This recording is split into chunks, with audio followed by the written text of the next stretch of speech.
안녕하십니까. MBS 초대석의 양승용입니다. 기록에 의하면 인류는 기원전 1200년경부터 소금이나 재 등을 농약으로 사용했다고 합니다. 이후 화학농약의 사용으로 농업 생산성이 획기적으로 증가하면서 농약이 그야말로 만능으로 여겨지던 시기가 있었습니다. 그러나 인체와 환경에 미치는 농약의 부정적 영향이 속속 밝혀지면서 이제는 기준에 맞는 최소한의 양만 사용하도록 제도적으로 규정하고 있습니다. 우리나라도 농약을 비교적 엄격하게 관리하는 나라로 꼽히는데요. 여기서 한 걸음 더 나아가 PLS, 즉 농약 허용 물질 목록 관리 제도가 내년 1월 1일부터 시행됩니다. 그러나 이 제도의 시행을 둘러싸고 농업계에 적지 않은 논란이 일고 있습니다. 이 제도가 과연 어떤 것인지, 농업인들이 우려하는 부분은 무엇인지 함께 고민하고 해답을 찾아가는 시간을 마련했습니다.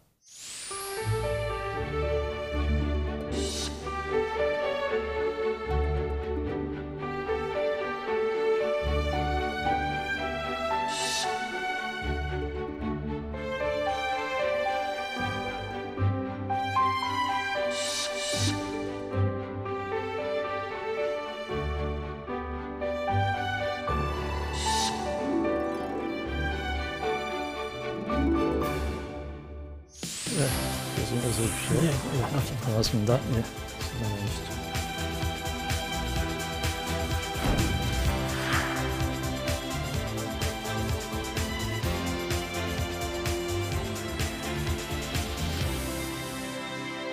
예, 교수님 고맙습니다.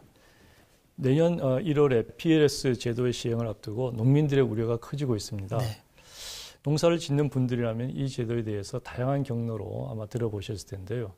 그러나 아직도 많은 농업인들, 특히 현장의 대다수를 차지하는 고령층 농민들은 정확하게 이 내용을 이해하기가 어려울 것 같습니다. 네, PLS 제도라고 하는 것은 새로운 농약 잔류 허용 기준과 관련된 제도인데요. 그 작물에 등록이 된 농약만 사용할 수 있는 그런 제도입니다.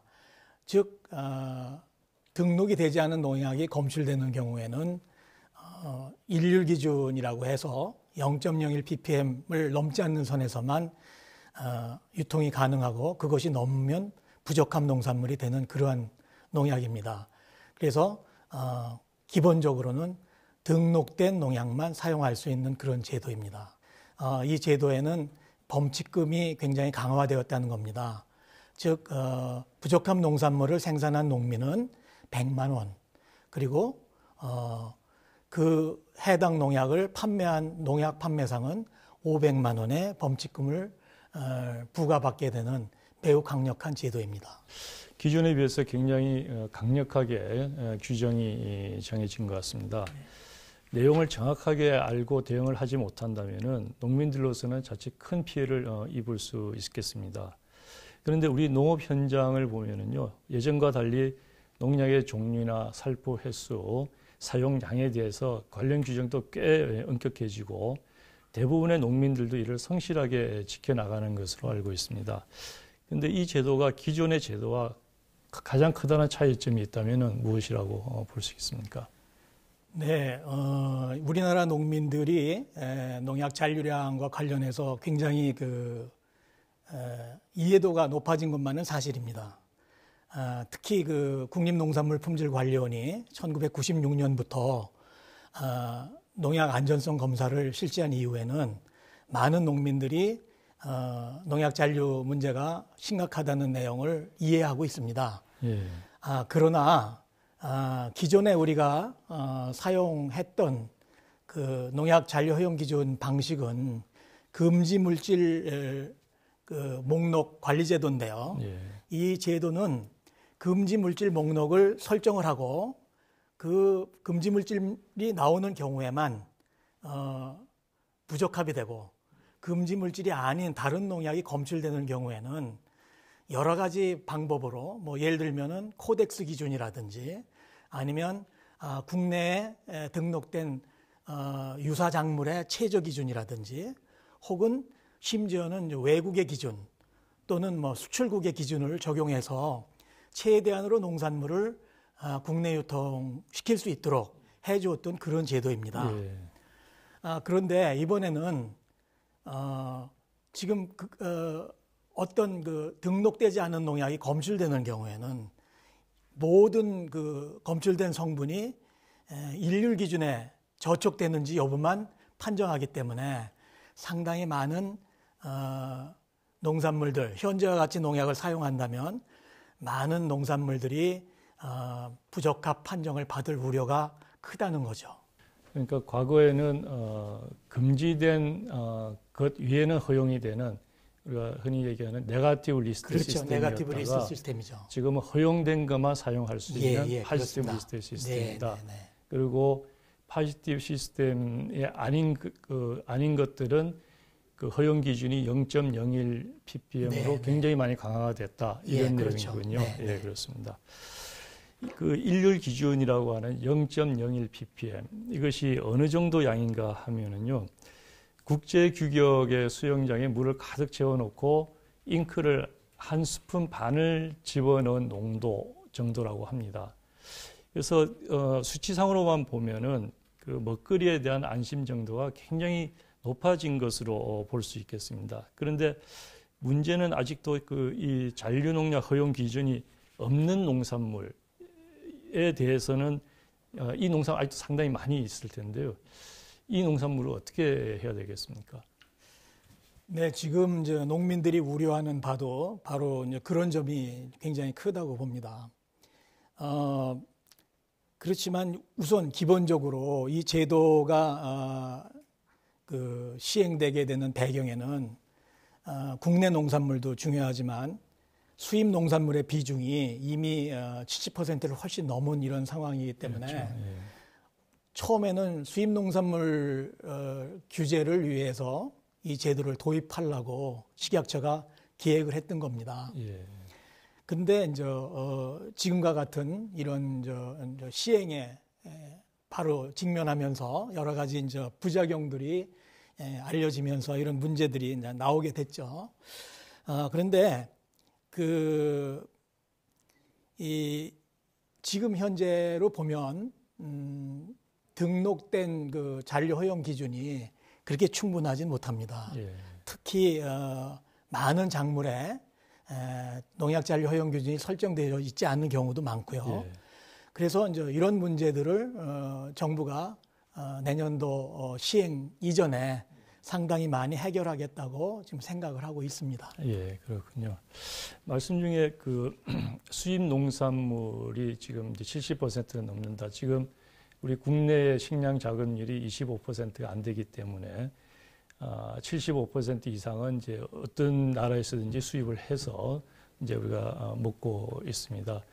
그래서 아마 수입 농산물을 규제를 한다기보다는 수입 농산물의 안전성을 강화하는 그런 차원에서 이제 이 그렇죠. 제도가 유용하지 않을까 이렇게 생각이 드네요. 그런데 이제 그런 과정에서 우리 한국의 국내 생산되는 농산물의 경우 허용 기준이 없는 이제 흔히 얘기하는 미설정 농산물의 경우에는 지금까지는 유사 농산물 기준에 준하거나 비교적 관대한 기준이 이제 적용이 됐는데요. 이 제도가 시행된 이후에는 보다 이제 엄격한 아까 얘기했던 0.01 ppm이라고 하는 이제 기준이 적용되기 때문에 현장에서 혼란은 피하기 어려워 보입니다. 그런 측면을 고려해서 이 PLS 제도 역시 단계적으로 도입이 된 것으로 알고 있는데요. 어떻습니까? 이 PLS 제도는 외국의 경우에 일본은 2006년도, 그다음에 유럽은 2008년도, 그리고 그 이전에 미국은 PLS는 아니지만 유사한 제로 톨러런스라는 제도를 운영을 해왔습니다. 하나도 허용이 되면 안 된다는 거죠. 검출이 되면 안 되는 거죠. 예. 그런데 이제 우리나라의 경우에는 2011년도에 식약처가, 그 당시는 식약청이죠. 식약청이 이 제도를 도입하기로 그렇게 계획을 해서 2014년부터 시행하기로 했습니다. 그래서 이제 내년까지라면 예정보다 5년이나 늦어진 그런 경우인데, 그것은 이제 여러 가지 이제 준비상의 문제점이라든지 이런 것들 때문이라고 생각이 됩니다. 예. 2016년 12월 31일, 그러니까 작년이죠. 2017년 1월 1일부터 열대 과일류와 그다음에 견과 종실류, 대부분 수입에 의존하고 있는 그런 품목들에 대해서 1차적으로 이 제도를 시행하고 있습니다. 아, 예. 지금 그리고 이제 내년 1월 1일부터 본격적으로 모든 농산물에 대해서 이 제도를 확대 시행하려고 하고 있는 중이죠. 그다음에 먼저 도입이 된 견과류나 열대 과일류 이런 것들의 부적 함유를 보면은 새로 도입될 이제 다른 농산물의 경우를 가늠해 볼 수 있을 것 같은데요. 그 사례를 좀 말씀을 해주시기 바랍니다. 물론 농약잔류 허용 기준이라는 게 작물마다 다르게 설정되어 있기 때문에 한마디로 말씀드리기는 어렵지만 농산물 품질관리원이 이 제도가 시행된 작년과 그 이전인 2016년에 열대과일류하고 견과 종실류에 대한 모니터링 조사 결과를 보면 2016년보다 2017년에 2.1%에서 7.2%로 약 5% 정도 부족함률이 상승했다고 합니다. 예, 5%포인트 예, 정도요. 예. 불과 몇 년 사이에 농약과 같은 이제 화학 물질에 대해서 우리 사회 인식 자체가 이제 변하고 있는데요. 자, 생태계를 보존하고 안전한 먹거리를 생산하는 친환경 농업은 이제 선택이 아니라 필수일 수밖에 없다고 보입니다. 근데 이제 농약에 대한 관리와 잔류 농약에 대한 기준, 이게 비단 우리만의 고민은 아닐 것 같은데요. 외국의 경우에는 관련해서 이 제도를 어떻게 운영을 하고 있습니까? 외국의 경우에는요, 이 농약을 상당히 엄격하게 관리를 하고 있습니다. 우리나라도 상당히 엄격하게 관리를 하지만 우리나라는 등록 단계에서는 세계에서 가장 등록이 어려운 그런 나라입니다. 그래서 등록 단계에서 필터링이 잘 되고 있는, 그래서 문제가 되는 농약을 상당히 많이 걸러내 가지고 등록을 시키는 그런 나라라고 봅니다. 그렇지만 농약을 사용하는 측면에서는 우리나라는 상당히 다른 나라보다는 덜 엄격합니다. 특히 우리나라의 경우에는 누구나 돈만 내면 농약을 살 수가 있습니다. 이건 전 세계에 우리나라만 있는 현상입니다. 그렇습니다. 외국의 경우에는 허가된 농민이 아닌 경우에는 농약을 살 수가 없습니다. 전혀. 이게 사회적 문제를 줄이는 데 가장 중요한 일 중에 하나고요. 또 농민이 농약을 사용을 해야만 관리가 잘 되는 것이 농약 판매상이 누구한테 그 농약을 팔았는지를 기록하고 또 농민이 그 농약을 사서 어디에 사용했는지를 기록한다면 양쪽에 그 기록이 일치되는 그런 경우만 생긴다 그러면 그건 문제가 없습니다. 외국의 경우에는 거의 이런 그 방법으로 농약 그 사용을 강화하고 있는데 우리는 그 부분이 굉장히 좀 미흡하죠. 그래서 우리나라에서는 농약 그 잔류와 관련된 안전성을 확보하기 위해서 정부가 나서서 농약 잔류량 조사를 굉장히 많이 하고 있습니다. 다른 나라에 비해서 상당히 상대적으로 많이 하고 있는데 암만 많이 하더라도 그 농약 잔류 조사를 해서 문제점을 밝히고 그 대책을 세우기는 굉장히 어렵습니다. 그래서 외국은 반대로 농민들에 대해서 농약 안전 사용과 관련된 교육을 철저히 시키고 농약 판매상에 대한 교육과 또 여러 가지 그 컨설팅 의무라든지 이런 거를 농약 판매상한테 줌으로써 농약 안전 사용의 어떤 그 체계가 굉장히 과학적이고 조직적으로 되어 있습니다. 그래서 그거에 비한다면 그래서 그 사람들은 주로 농약 잔류 조사를 조금 하더라도 그 예방적인 단계에서 충분히 농산물에 대한 안전성을 확보하고 있다고 그렇게 생각을 하기 때문에 크게 염려를 하는 편이 아니죠. 그렇군요. 이게 차이점입니다. 네. 그래서 우리도 엄격한 농약 사용 관리 이런 것이 필요하다 이런 말씀이시네요. 그렇죠. 네.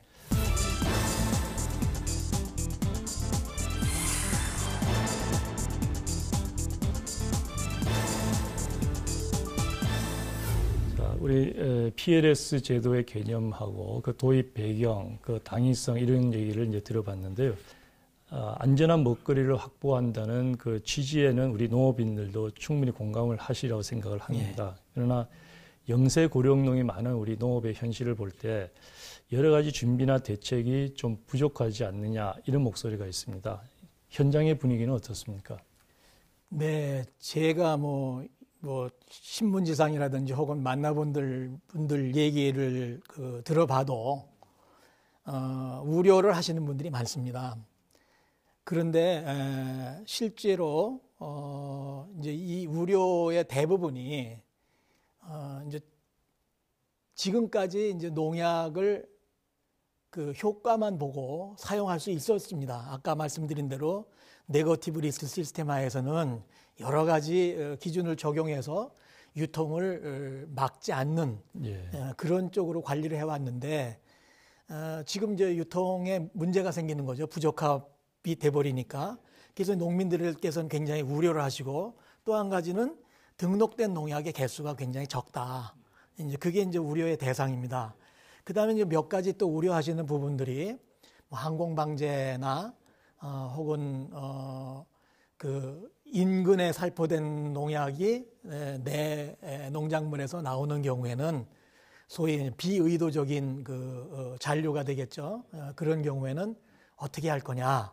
이런 여러 가지 이제 그 문제점들을 제기하고 계십니다. 그 문제에 대해서는 나중에 다시 좀 여쭙겠습니다. 그래서 PLS가 이제 전면 도입이 되면은 역시 이제 가장 큰 문제점으로는 그 잔류 농약 허용 기준을 넘는 부적합한 이제 농산물, 아까 말씀이 국내 경우 이제 수입산 열대 과일의 경우는 한 5% 포인트 정도 증가를 했다는 말씀을 해주셨고요. 국내 농산물의 경우도 그거보다 더 많이 좀 증가할 것을 우려를 하신다 이렇게 되어 있습니다. 특히 우리 농촌의 경우에는 이제 소규모로 재배하는 작물의 종류가 굉장히 많고 또 농약 잔류 허용 기준 설정 자체가 안 돼 있는 경우도 많지 않습니까? 우리는 더 큰 문제가 있을 것 같은데요. 네, 바로 그 점이 그 농민들이 가장 우려하시는 부분이고요. 그런데 특히 이제 여기서 소면적 재배 작물이라는 걸 좀 정확하게 얘기를 하면은 단위 면적당 경제성이 일반 작물보다 높은 경우를 얘기를 합니다. 우리나라의 경우에는 농산물품질관리원이 주요 작물을 54개 품목으로 설정을 하고 그 주요 작물 이외에 나머지는 다 소면적 재배 작물이라고 합니다. 쌀이라든지 하여튼 면적하고 생산량을 기준으로 쉬운 4개 품목을 설정을 하고 그 이외의 것들은 소면적 재배 작물이라고 그러는데 우리나라의 소면적 재배 작물이 굉장히 많습니다.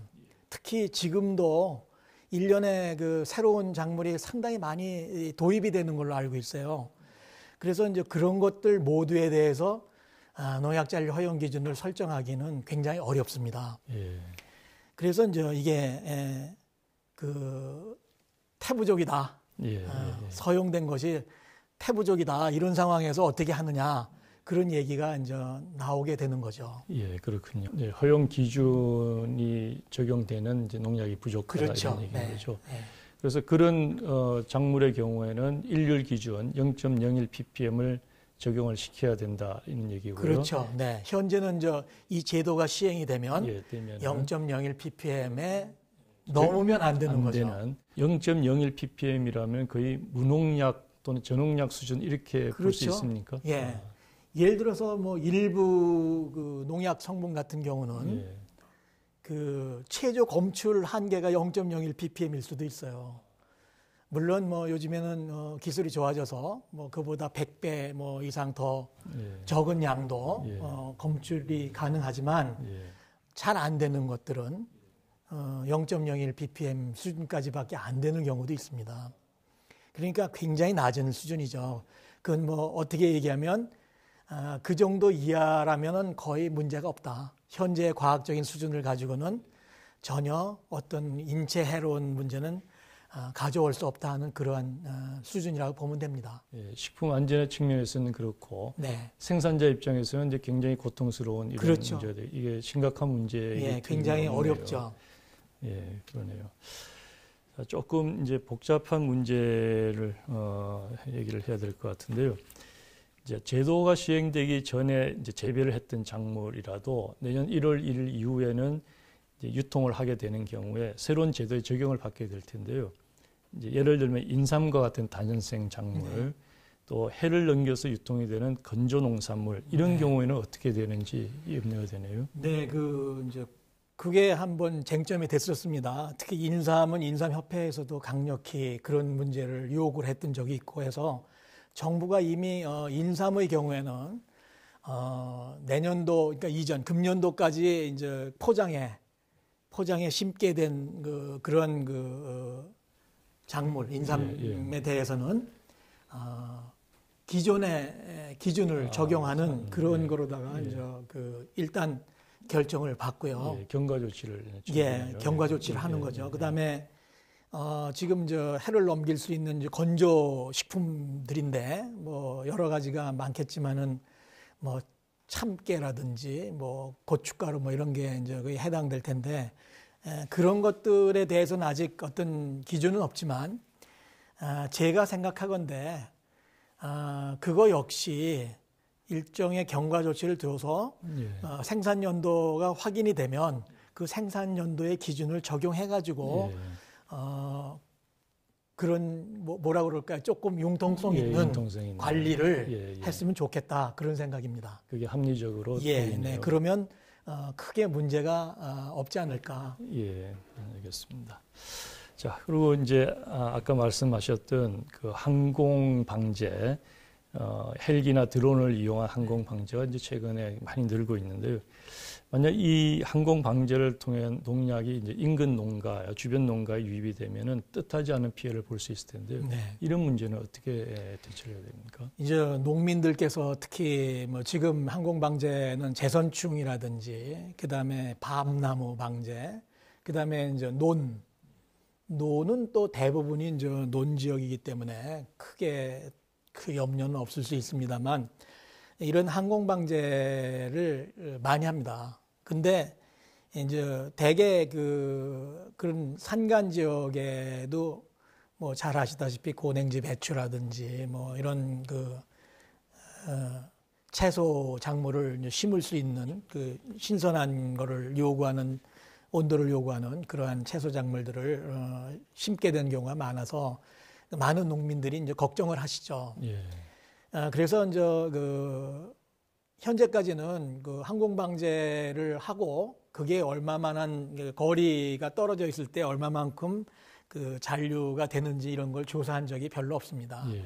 그래서 금년도 4월에 농림식품부하고 산림청 그다음에 산림과학원이 이게 함께 이제 PLS를 대비한 항공 방제에 의한 농약 잔류 조사 프로젝트를 시행을 해서 지금 실험 중에 있는데 이제 그 결과가 나오면 대체적으로 어떻게 해야 될 것인지에 대한 윤곽이 정확하게 나오겠지만 정부에서는 만일의 경우 이게 굉장히 넓은 면적에 많은 양의 문제가 생긴다면 항공 방제를 이제 수확하는 시기 인근에는 뭐 중단을 하거나 혹은 수간 주사 같은 걸로다가 이제 대체를 하겠다 그런 이제 의견은 내놓고 있는데 실제로 이 경우에는 이제 뭐 예산이라든지 인력이 많이 소요되기 때문에 이 지금 나오는 결과가 매우 중요하다고 이렇게 생각이 됩니다. 그렇겠네요. 네. 자, 또 다른 우리 의도치 않은 농약 유입의 사례가 이제 이웃 농가로 비산이 되는 이런 경우를 생각할 수 있을 텐데요.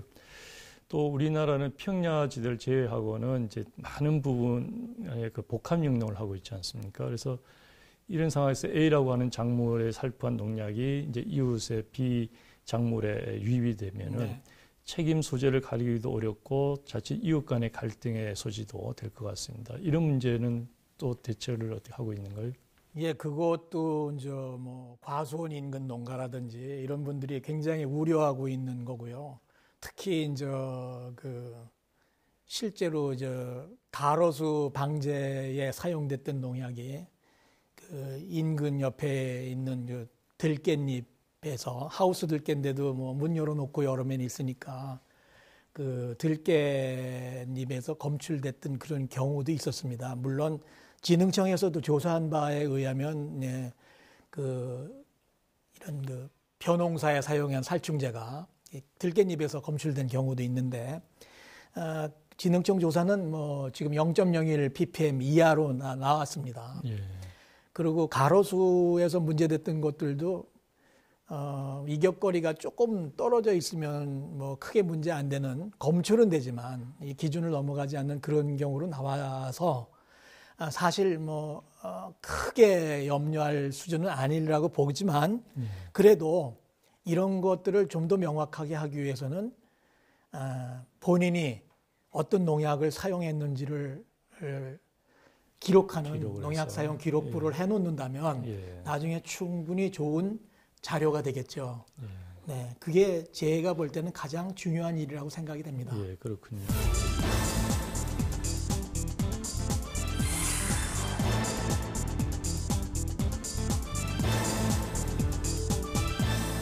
예, PLS라는 제도가 교수님 이제 말씀을 들어보니까 꼭 필요한 제도이긴 하지만 여러 가지 우려되는 사항이 있는, 연착륙이 필요한 그러한 상황이기도 하네요.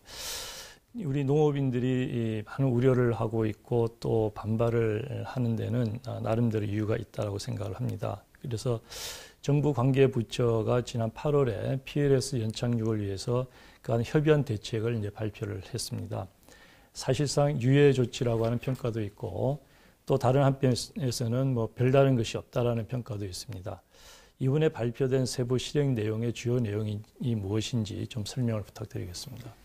네, 이번에 발표된 내용을 크게 보면 세 가지로 요약할 수 있습니다. 이제 첫 번째는 현재 시험 중에 있는 여러 가지 잔류 실험 결과를 빨리 이제 마무리를 지어서 최대한 빨리 금년 안에 직권 등록을 시키겠다 하는 게 첫 번째고요. 예. 두 번째로는 그게 시행이 좀 미룬 거 아니냐 하는 얘기와 같은 맥락인데 잠정 기준을 설정하겠다 그런 것입니다. 그건 나중에 좀 설명을 드리고요. 예. 세 번째로는 그룹 기준을 확대하겠다.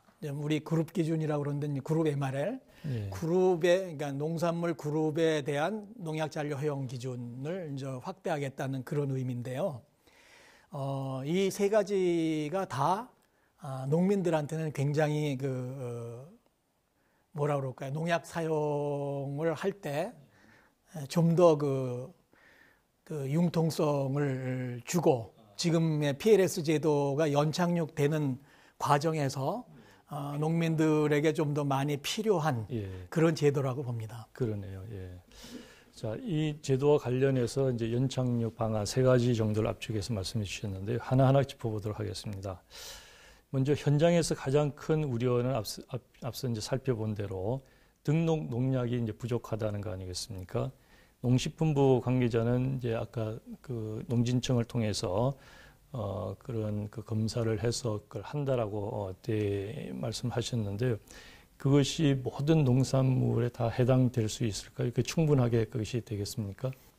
네, 완전한 해결을 볼 수는 없겠지만, 지금 대책으로다가 발표된 그런 거로다가 상당히 많은 수의 농약 잔류 허용 기준이 설정될 거로 보고요. 네. 특히 이제 1년에 몇십 개씩 밖에 직권 등록을 못하던 농촌진흥청에서 금년에는 약 1,670개에 대한 소면적 재배 작물에 대해서 농약 잔류 허용 기준 설정을 하고자 합니다. 예.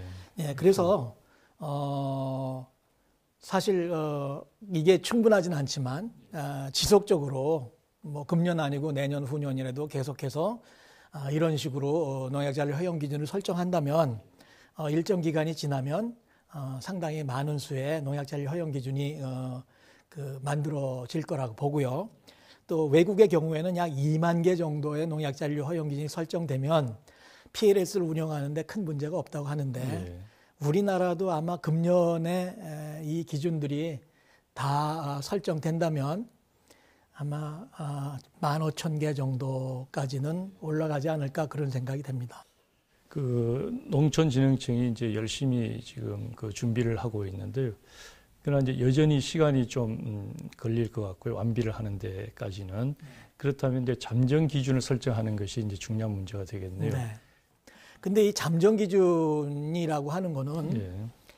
어떻게 설정하느냐가 중요하지만 우리나라의 경우에는 전에 그 뭐 다른 작물의 최저 기준을 적용하는 것도 일종의 잠정 기준이기 때문에 잠정 기준의 범위가 어떻게 되느냐가 또 농민들 입장에서는 굉장히 중요합니다. 아직 구체적인 안은 확실하지 않습니다만은 예. 어느 정도 그 문제가 되는 농약들에 대해서는 잠정 기준이 유지가 될 가능성도 있습니다. 아, 그렇군요. 예. 자, 세 번째는 그룹 기준 확대에 대한 언급인데요. 우리 교수님께서는 이제 평소 안전한 농산물을 위해서 농약 관리 제도 개선을 위해서는 무엇보다도 그룹 기준을 확대해야 된다는 이제 의견을 주장하셨는데요.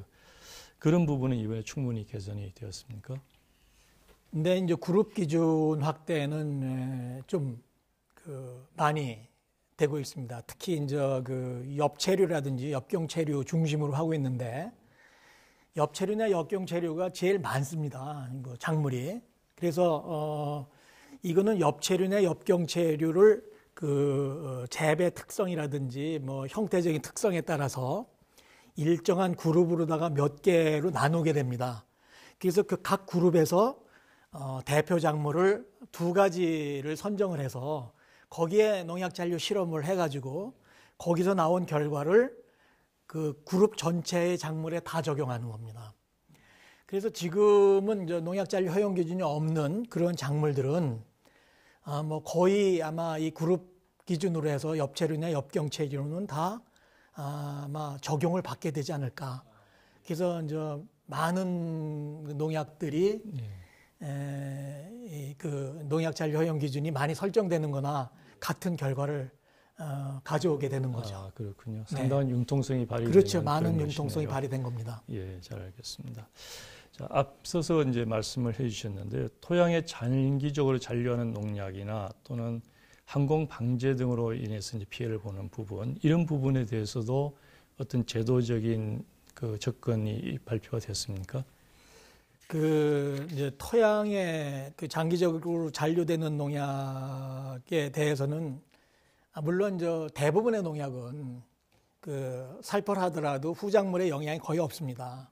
그런데 이제 일부 뭐 옛날부터 사용해 왔던 유기염소계라든지 또 일부의 제초제 같은 경우는 토양 중에 반감기가 굉장히 긴 것들이 좀 있습니다. 그래서 어느 나라도 토양 중에 그 농약 잔류 허용 기준을 설정한 나라는 없습니다. 예. 그런데 우리나라가 이번에 이 그 PLS를 하면서 농민들의 우려 중에 하나가 그 몇 가지 그 이제 대표적으로 엔도설판이라는 살충제의 경우인데 이게 굉장히 잔류가 오래됩니다. 토양 중에서. 그래서 본인이 안 뿌리더라도 그 작물을 재배하는 경우에 토양 중에서 그걸 흡수해 가지고 작물에 검출되는 경우가 있을 수 있습니다.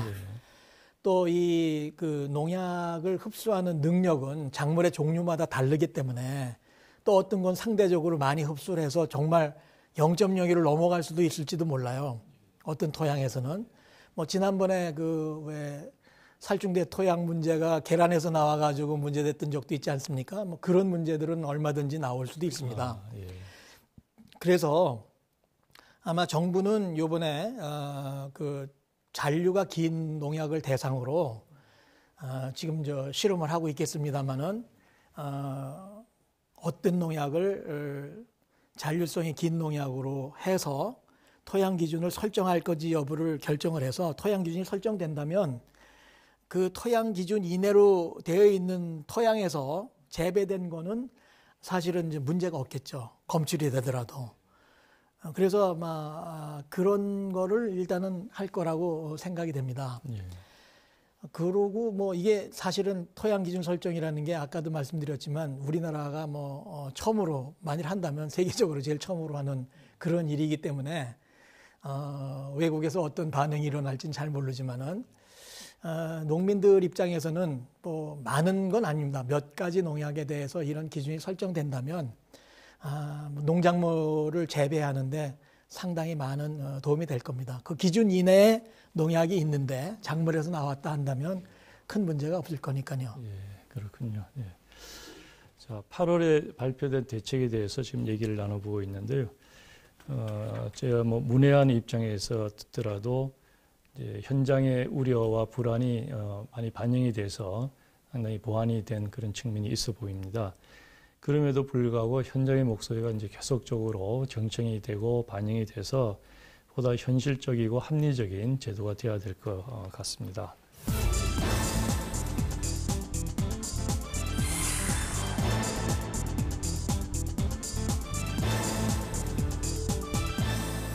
다음에는 우리 그 안전한 먹거리의 입장에서 한번 얘기를 해보도록 하겠습니다. 농업인들에게는 참으로 이제 어려운 문제입니다만은 농약이 가지고 있는 빛과 그림자라고 해야 할까요? 현대 농업에 있어서 이제 농약이 기하는 바를 결코 부정할 수는 없는데 건강이나 환경 문제 같은 부정적인 부분도 간과할 수는 없지 않겠습니까? 그 농약이 물론 병해충 방제서부터 뭐 토양 소독 뭐 그다음에 우리나라에는 허용이 안 되지만 외국에서는 작물 수확 후에 병해충 방제까지도 농약을 사용하고 있어서 그 농산물의 그 안전 생산이라든지 농산물의 어떤 품질의 유지 뭐 또 농산물 품질 향상 등 측면에서 많은 그 좋은 점이 많았습니다. 그러나 이 농약이 국제적으로 관리가 시작된 거는 1970년대 중반이라고 봅니다. 그 이전에는 농약의 효과만 있으면 농약으로 사용했기 때문에 상당히 많은 그 고독성 농약들이라든지 혹은 그 잔류성이 긴 그런 농약들이 많이 사용이 됐죠. 물론 대부분 지금 사용이 안 되고 있습니다만은 그래서 그 이후에 그 이제 농약이 저독성화되고 안전성이 굉장히 중요하게 되면서 지금의 개발되는 농약들은 매우 그 안전성이 높다고 생각이 됩니다. 예. 그렇지만 그래도 농약이라는 것 자체가 이게 환경에다 그냥 살포하는 화학 물질이기 때문에 전혀 부작용이 없다고는 얘기할 수가 없죠. 그래서 이제 여러 가지 그 문제들이 있기는 하지만 그 우리나라도 친환경 농산물을 생산하는 분들은 농약 그 사용과 관련된 여러 가지 일지도 쓰시고 뭐 여러 가지 하십니다. 근데 이제 일반 농가들의 경우는 그런 것이 없죠. 그래서 그 농약을 그 사용하시는 분들이 그런 일지라든지 그런 것들을 잘 활용하시고 또 경우에 따라서는 어떤 그 농약을 선택하는 과정이라든지 이럴 때 지금은 사실 우리가 농약 선택의 컨설팅 기능이 굉장히 떨어집니다. 대부분은 농약 판매상에서 그냥 그 본인이 주문하는 경우도 있고 판매상이 추천하는 경우도 있지만 예. 그 외에 농약 선택에 대한 어떤 그런 게 없어요. 이게 사실은 그 외국은 그 농약 선택을 본인들이 하지 않습니다. 다 이 컨설팅을 받아가지고 하게 돼 있는데 우리나라가 이제 그게 부족하기 때문에 그런 부분을 좀 강화를 한다면 굉장히 그 농약 안전 사용이 좀 강화되지 않을까 그런 생각이 있습니다. 아, 그렇군요. 예. 미국에서는 이미 1960년, 62년인가요? 그 레이첼 카슨이라고 하는 지구 환경 보호의 데모라고 하는 분이 쓴 침묵의 봄이라는 책을 통해서 환경에 미치는 이제 농약의 유해성이 이제 밝혀지고 그에 따라서 이제 살충제와 살충제자 농약인 DDT의 사용이 이제 금지가 됐습니다. 그것이 나중에 이제 발암물질이라는 것도 이제 밝혀졌고요. 그래서 우리도 새로운 이제 PLS 시행과 맞물려서 우리 농업인들도 농약 사용에 한층 더 이제 신중해야 할 때가 된 것 같습니다. 현장에서는 어떤 점들을 주의해야 할까요? 뭐 이게 이제 아까 말씀드렸지만 현재 우리가 사용하는 농약은 뭐 다 저독성 이하의 그런 그 농약들이고 그래서 안전성이 상당히 많이 확보는 됐지만 예. 그래도 지금 PLS에서 가장 중요한 거는 이 농약이 이 작물에 사용할 수 있도록 등록된 농약이냐를 먼저 확인하셔야 됩니다. 예. 그게 첫 번째고요. 그 다음에는 농약을 농약병에 보시면 농약 안전 사용 기준이라는 게 있습니다. 예. 수확 최종 수확 전 며칠 전까지 예. 몇 번 살포를 해도 괜찮다는 게 적혀 있습니다. 아, 예. 이거는 농민들한테는 거의 바이블이나 마찬가지입니다. 그걸 꼭 지켜주신다면 예. 전혀 잔류 허용 기준을 넘어서지 않는 겁니다. 아, 농도를 지키셔야 되고 예. 제일 중요한 게 이제 농도 지키는 건데 이 대부분 우리나라 농민들이 다소 고농도 살포하는 걸 좋아하십니다. 근데 이 고농도 살포는 사실은 득보다는 실이 많습니다. 예. 고농도 살포를 해가지고 100% 모든 병해충이 다 죽는 게 아니죠. 그럴 경우에 뭐가 문제가 되느냐면 빠른 시일 내에 그 약제에 대한 병해충의 약제 저항성이 커진다는 겁니다.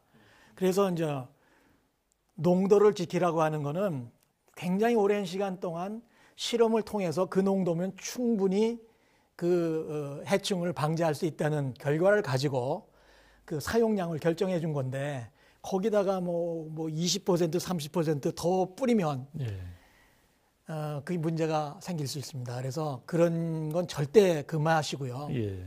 적정 농도, 적정 살포 이게 가장 중요하다고 생각이 됩니다. 예. 농약의 사용 기준을 지키는 물론입니다. 것이 예. 예, 경제적으로도 좋고 건강상에도 좋고. 예. 그리고 이제 제가 이제 말씀드리고 싶은 거는 이제 국내적으로 이 이제 안전 사용과 덧붙여서 농민들만의 문제가 아니고 제도적으로 농약 판매상들에 대한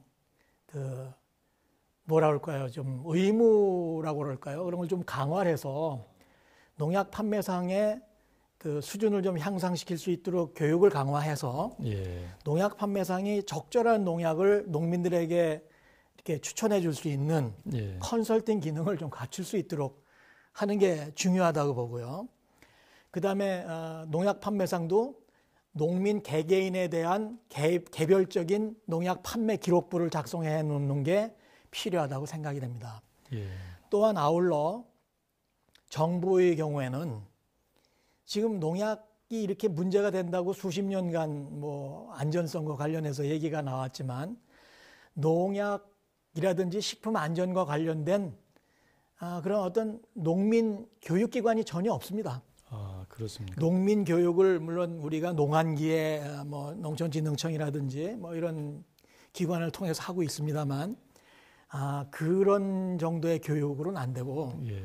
좀 더 좀 심도 있는 그런 교육을 뭐 어떤 교육의 체계를 뭐 기본 교육 뭐 심화 1단계, 2단계 뭐 이런 식으로 해서 예. 적어도 심화 2단계 정도를 필요한 그런 사람들은 다른 사람들에게 농약을 컨설팅할 수 있는 거, 농업 현장에서 그런 기능을 부여해 줄 수 있는 그런 시스템으로 간다면 예. 우리도 농약 안전이 굉장히 강화될 거라고 생각이 됩니다. 예. 이 점이 굉장히 중요하죠. 그렇군요. 예. 그다음에 농약의 정부의 입장에서는 부정농약 단속이라든지 이런 것들이 있는데 예. 이 부정농약 단속 같은 기능을 현재도 중앙정부가 가지고 있어요. 예. 근데 이게 전국에서 벌어지는 부정농약 단속을 중앙정부가만 한다는 거는 예. 거의 이건 무망한 일입니다. 거의 불가능하기 때문에 이런 것들을 포함해서 농약 안전 사용 기준과 관련된 농약 안전 사용이죠. 농약 안전 사용과 관련된 여러 가지 어떤 권한을 지방 정부에 이양을 해서 지방 정부가 해당되는 농민들과 함께 노력을 해서 자기들이 생산하는 자기 지역에 생산하는 농산물에 대해서 최대한의 자신감을 갖고 생산할 수 있도록 만들어 주는 것이 더욱더 필요한 조치라고 생각이 됩니다. 그렇군요. 예. 네. 농약의 안전한 사용을 위해서는 생산자에게만 책임을 주거나 규제를 하는 것이 아니라 유통 과정이나 또 그렇죠. 교육이나 이런 여러 이게 굉장히 중요합니다. 방면에서 통합적인 체계가 네. 지원이 필요하다 이런 말씀이시네요. 예, 고맙습니다. 자, 우린 그런 점에서 이제 여러 가지 것들이 잘 지켜지면은 생산자 농민들의 건강도 지킬 수 있고 소비자도 안심하고 농산물을 구입을 할 수 있을 것 같습니다. 그렇게 생산된 우리 농산물에 대해서 소비자들도 더 믿고 아껴줄 때 이 새로운 제도도 중요한 의미를 갖게 되겠습니다. 끝으로 그 PLS 시행을 앞둔 농업인들과 관계자들에게 당부 또는 격려 말씀을 부탁드립니다. 네, 뭐 지금 그 정부는 뭐 총력을 기울여서 농민들에 대해서 교육과 홍보를 진행하고 있습니다. 특히 뭐 정부만 아니고 뭐 지자체, 중앙정부 지자체, 더군다나 뭐 농협을 비롯한 관련 기관들까지 다 혼연일체가 돼서 이 문제를 최소한 해결은 못하지만 연착륙시키는 데 도움을 주고자 노력을 하고 있다고 봅니다. 뭐 농민들 입장에서 보면 PLS가 뭐 수입 농산물 규제를 위해서 시작해가지고 우리한테 그 괜히 날벼락 떨어진 거라고 생각하실 수도 있고, 또 충분한 그 준비도 안 된 상황에서 밀어붙이는 거 아니냐 이런 생각도 하실 수도 있고, 괜히 또 이걸 정착시키기 위해서 범칙금만 많이 물리는 거 아니냐 이런 생각을 가질 수도 있습니다. 그렇지만 이 제도의 근본적인 취지가 70% 넘어가는 수입 농산물의 안전성을 통해서 국민에게 좀 더 안전한 먹거리를 제공하고, 또 우리의 농산물도 그 김에 좀 더 안전한 농산물을 생산할 수 있도록 하자는데 근본 목적이 있기 때문에 그런 취지를 뭐 10분 이해하셔서 조금 그 마음에 안 드시는 부분들이 좀 있다 하시더라도 이 부분을 좀 그냥 협조하는 측면에서 이해하시고 노력해 주신다면 가장 바람직하다고 하겠죠. 그리고 또 한 가지는 아까 그 세 가지 대책 외에 몇 가지 뭐 실험을 통한 어떤 방책들이 이제 준비되고 있는데, 정부는 빨리 지금 내놓은 그 대책과 방책들을 빨리 제도화해서 농민들이 최대한 문제가 되지 않도록, 특히 그 중에 한 가지인 잠정 기준을 어떻게 운영하려는지는 정확하게는 모르지만 잠정 기준을 적절하게 운영을 해서, 물론 이건 한시적입니다. 한시적으로 운영해서 내년부터 농민들이 받을 수 있는 부작용이죠. 어떤 손해라고는 보기 어렵지만은 농민들이 어떤 손해를, 결과적으로 경제적인 손실을 볼 수도 있지만 부적합 농산물을 생산하게 되면 그에 따른 여러 가지 손해가 또 있습니다. 그래서 그런 것들을 줄일 수 있도록 그래서 연착륙을 할 수 있도록 하고, 장기적으로는 정부가 아까 말씀드린 대로 뭐 교육기관이라든지 아까 말씀드린 몇 가지 제도적인 보완이라든지, 특히 그 농사와 관련된 분들만 농약을 살 수 있는 그런 제도라든지 이런 것들이 실현이 돼야만 좀 더 안전한 농약 사용을 통한 안전한 농산물 생산이 가능하리라고 생각이 됩니다. 잘 알겠습니다. 고맙습니다. 네, 감사합니다. 농업도 시대와 발맞춰 당연히 변화를 해야 합니다. 그래서 더 강력한 농약 규제로 더 안전한 먹거리를 만들자는 새로운 제도 PLS의 도입은 피할 수 없는 현실입니다. 그러나 농업계에서는 보다 현실적이고 세밀한 대책 마련을 주문하고 있습니다. 생산자와 소비자가 함께 행복하기 위해서는 그 목소리에도 귀를 기울여야 하지 않을까요? 준비할 시간은 4개월도 채 남지 않았습니다. 꼼꼼하고 합리적인 제도 마련이 필요해 보입니다. 시청해 주셔서 감사합니다. 네,